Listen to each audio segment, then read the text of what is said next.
about programming the serial communication. That means in order to transfer a 8-bit data or a 16-bit data, let it be any bit, but how to transfer the data serially. Serially in the sense bit by bit. The data will be entered into the processor or it will be coming out of the processor after processing bit by bit only, but not all the data at a time. So serial communication mean to say that the data will be dealt in a bit by bit a manner. That means, say for example, if there is a string of Divya, so the first letter D will enter into the controller first, and then I, and then V, and then A. So that in that way, the controller will be processing the data that is coming from the serial port. As you all know that 8051 architecture itself is having two pins for serving the serial port. They are nothing but TXT and RXT, receive data and transmit data. So now in today's class, we'll be learning about what are the registers which can control this serial communication, and their internal explanation will be explaining you in today's class.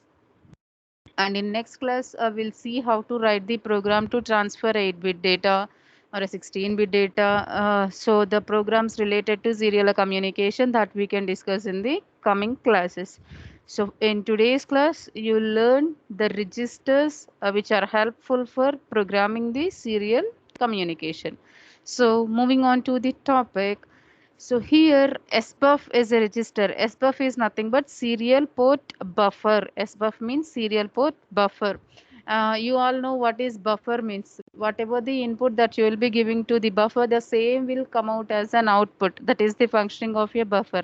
So here, in order to transfer data from the source to destination, while you are dealing with the serial communication, we need to make use of only SBUF register. Even though 8051 is having the registers from R0 to R7, but in the serial communication, those registers are not being used. Wherever there is a requirement of register, we need to make use of SBUF register only. The first and fourth most important point that you should note down is that in order to write a program for serial communication, if in case any register needs to be used, that register must be SBUF. That is nothing but serial port buffer.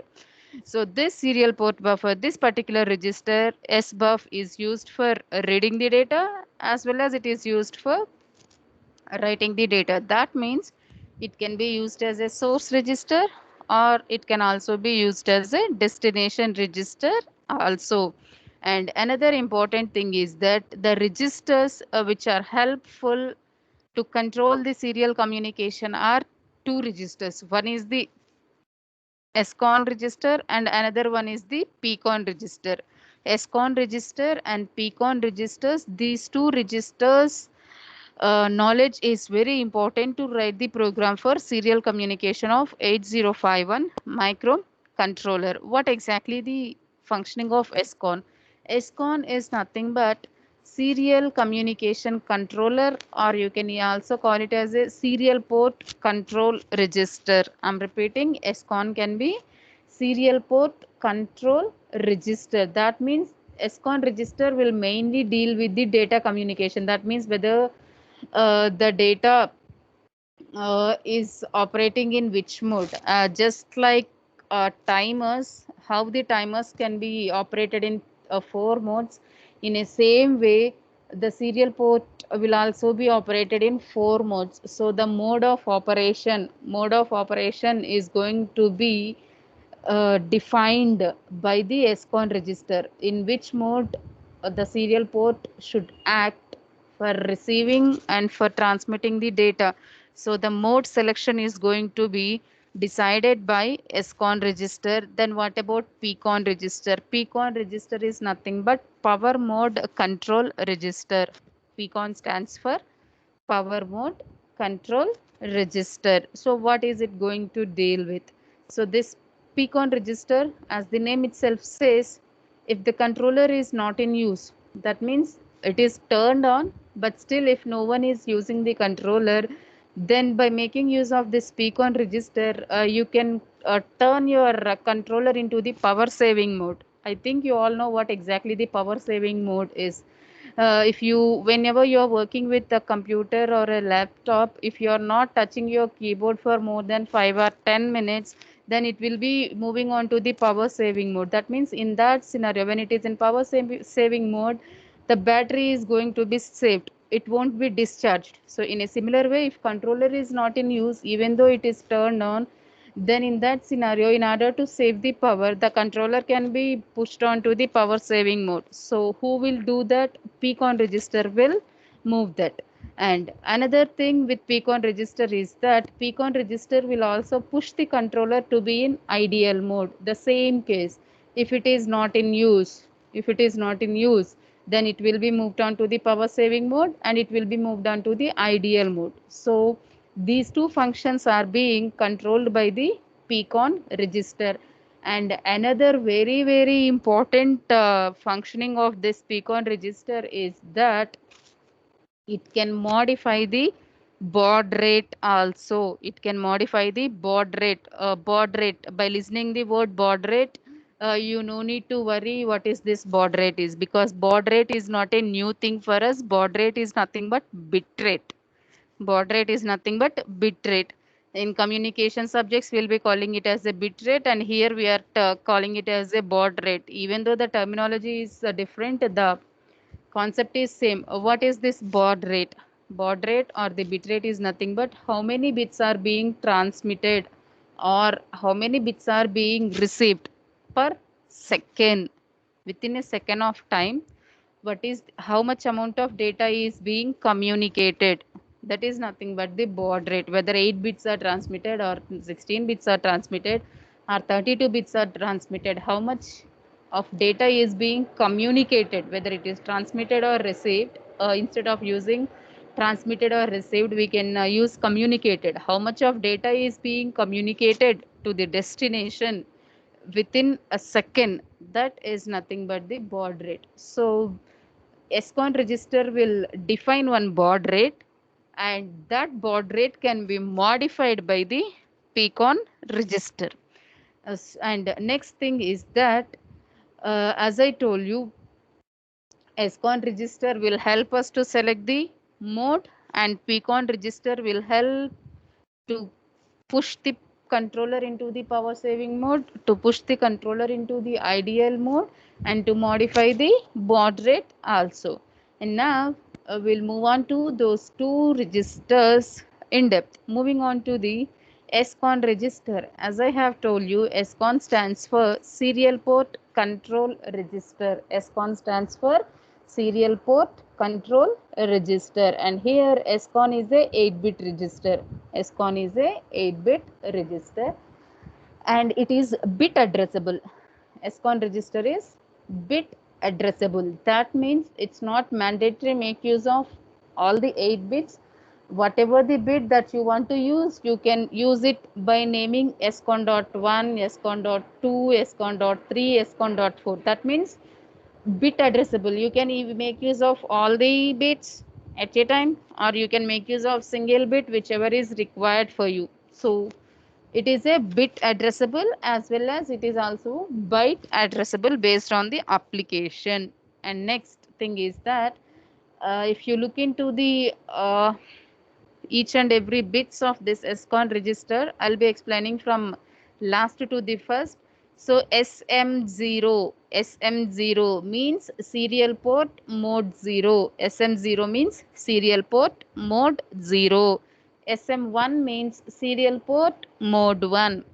SM1 means serial port mode 1, and SM2 means serial port multiprocessor environment. SM2 means, here don't be confused, as SM0 and SM1 are like serial port mode 0, serial port mode 1. You might think that SM2 can be serial port mode 2, but wrong. SM2 is not serial port mode 2. It is serial port multiprocessor environment. SM2 means serial port multiprocessor environment. And next, REN. REN is nothing but receive enable bit. Receive enable bit. And next it is TB8, that means transmit bit 8. TB8 means transmit bit 8.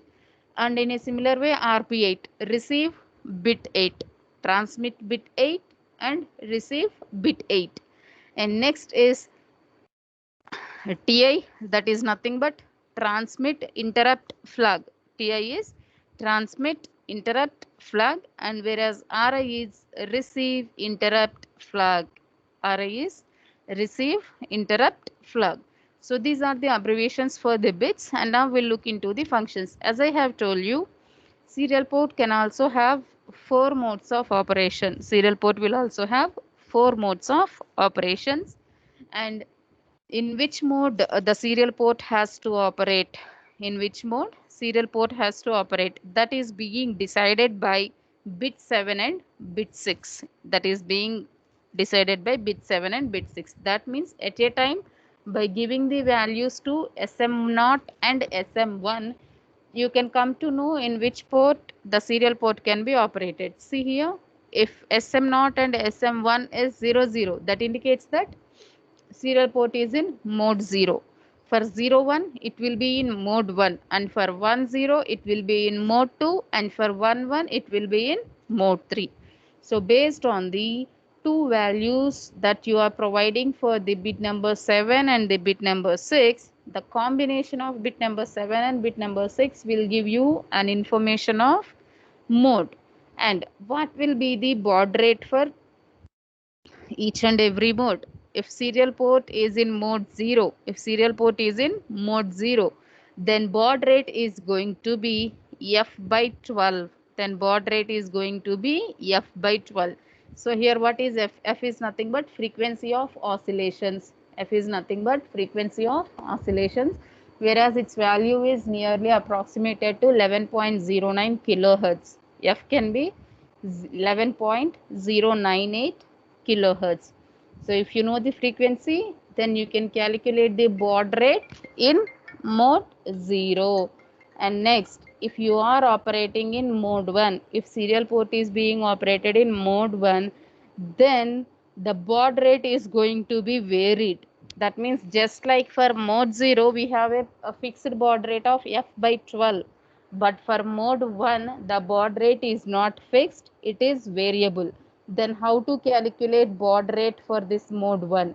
That we will see in the coming classes while we are solving the problems related to this serial port.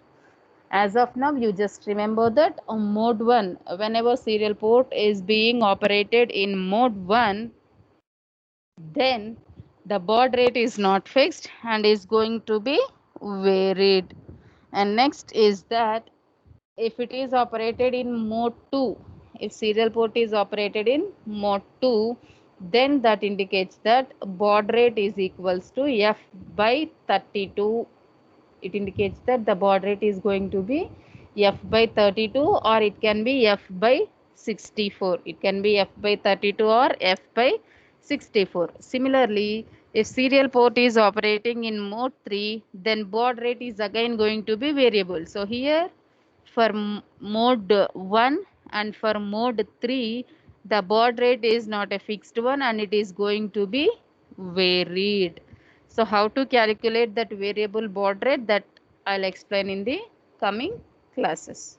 And next is that SM2. As I told you, SM2 stands for multiprocessor serial port multiprocessor environment. What exactly this multiprocessor environment? Generally, in a computer, there will be only single processor, and even laptop there will be a single processor, and even in your mobile phones also there will be a single processor. Then what is this multiprocess? If you take the industrial applications, the real time examples are the industrial applications, whereas more than one processors are used. In which kind of applications more than one processors will be used? See, in your daily life, you will be coming across so many number of automotive embedded systems. Automotive means you will be sitting in at one place and you will be operating your devices at another place. That means from one place you are operating the devices which are very far away from you. It is happening just because of the controlling. So in order to control that, there should be a multiprocessor, one at the transmitting end and another at the receiving end. And yeah, nowadays the new houses which will be having some high budget, what they are doing, the like they are for fans and for the lights, they are not going to be operated with switch. Yeah, of course switch provision will be there, but they'll be turned on if if they detect a shadow, or if they detect a person, then they will be in on mode. And if the person is moving away from the room, then they are going to be turned off. It is not only the case with bulb and fan, it can also be the case with TV, as well as doors, windows, everything. That means whatever the things within the home that human being has to control manually, now all those things are being controlled by a remote, or they are being controlled by the sensors. Then in that case, in order to control those many devices, a single processor may not be sufficient. Then in those cases, more than one processor will be used, more than one. If in an environment, if more than one processor is being used, then they are called as multiprocessor system. So if SM2 bit is equals to 1, if SM2 bit is equals to 1, that indicates that you are dealing with a processor or a controller which is in multiprocessor environment.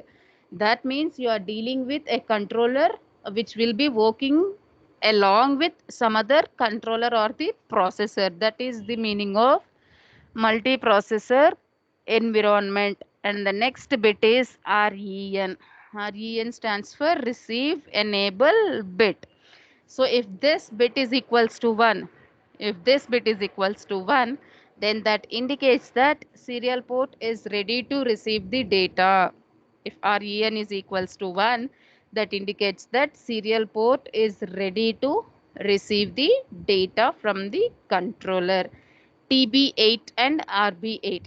Generally, if you observe here, bit number 0 to bit number 7 is the capacity of the SCON register, 0 to 7. So other than 0 to 7, if bit number 8 needs to be transmitted, bit number 8 can be a stop bit or it can be a start bit. Why these additional bits are being added in the communication system?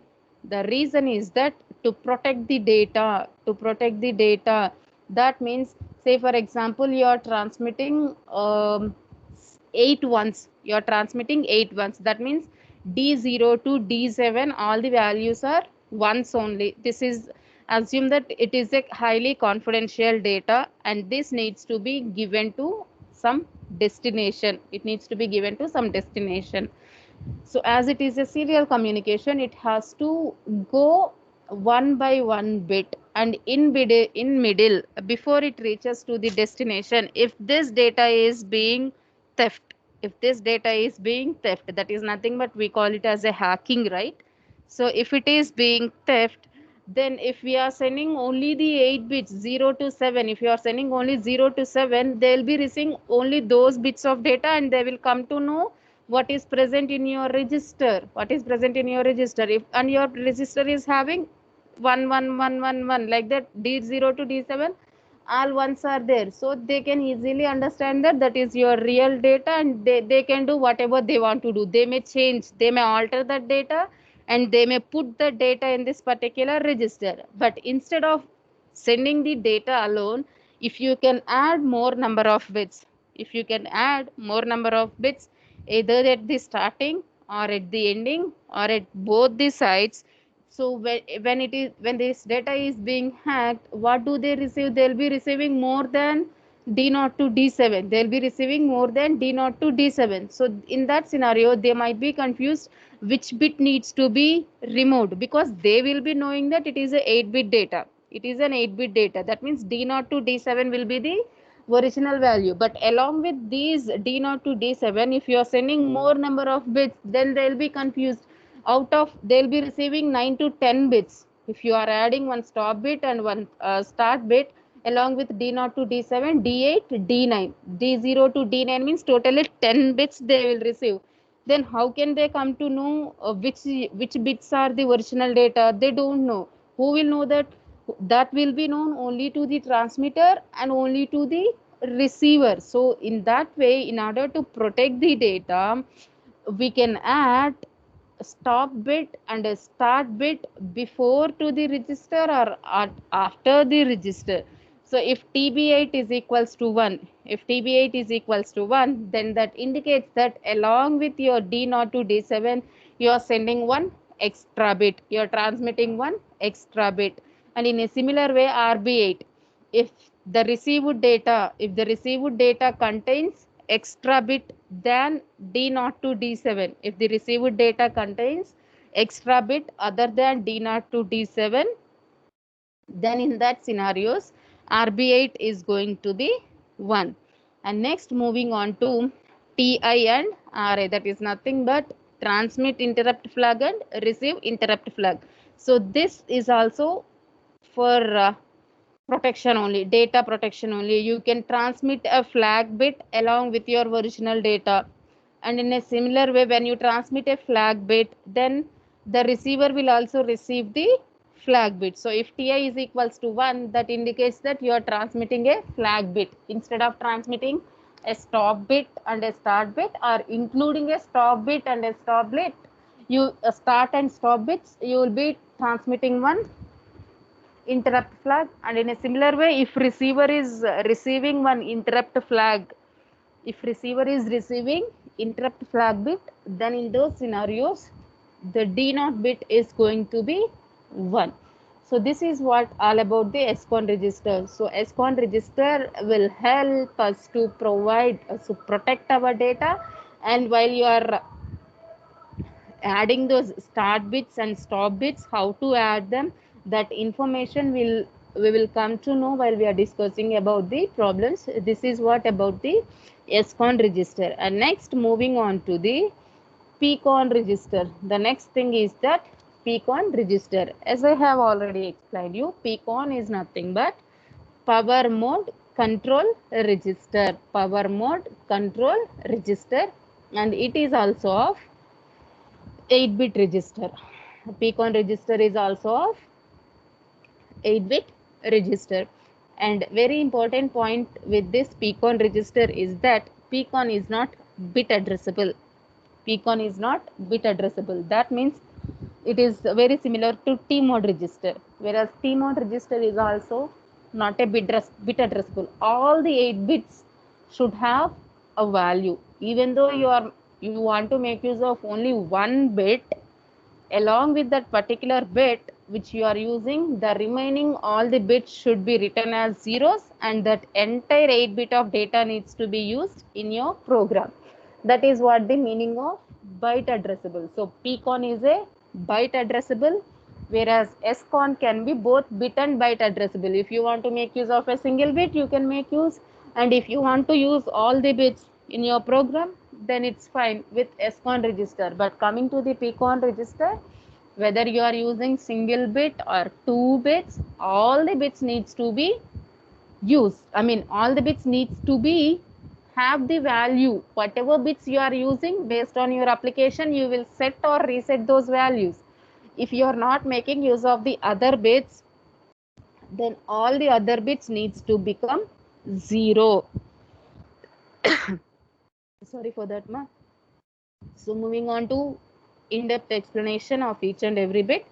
If you look at the last one, that is nothing but SMOD. SMOD is nothing but, SMOD stands for serial port baud rate modifier. Serial port bitrate modifier. As I have told you, the bitrate or the baud rate, it will be depending on the mode. For mode 0 it is f by 12, and for mode 2 it is f by 32 or f by 64. So if you want to change those baud rates as they have predefined, and still there is a provision that you can change those baud rates. How can we change that? If S mod bit is equals to 1, if S mod bit is equals to 1, then the predefined baud rates will be doubled. Predefined baud rates will be doubled. That means, assume that initially the baud rate is 2. Then if you are making S mod bit is equals to 1, then it gets doubled. That means 2 into 2, it will become 4. Initially, if it is a 32, and if S mod bit is equals to 1, then 32 into 2, it is going to be 64. That means the data transmission speed can be increased or decreased based on the S mod value. If S mod is equals to 1, then baud rate gets doubled. It is not going to decrease, it is going to increase the speed of transmission. Okay, and next this bit number 6, bit number 5 and bit number 4, they are being not used by the time the PCON register has been introduced into the 8051. And next bit number 3 and bit number 2, what are they? GF1 and GF0, general purpose flag 0 and general purpose flag 1. So if you, as I have told you that in previous SCON register we have a transmit flag and receive flag. So there if you are using those flags, then these flags will be 1 or zeros. That means along with the data, if you are sending the flag bits, then here you need to keep 1 for this general flag registers. Okay, and next is nothing but PD, very important bit of the PCON register. PD is nothing but power down. PD is nothing but power down. As I told you, if this PD is equals to 1, if the value at PD is equals to 1, that indicates that controller is in power saving mode. If PD is equals to 1, then the controller will be in power saving mode. And if PD is equals to 0, that indicates that controller is working, so the battery is going to be discharged. And the last bit of PCON register is nothing but IDL. IDL is nothing but ideal. Ideal stands for ideal mode. If controller is not working for any other devices, that means if it is not doing any work, then in those scenarios this ideal bit is going to be set. If ideal bit is equals to 1, means that indicates that controller is free to serve anyone. So this is what all about the SCON and the PCON registers.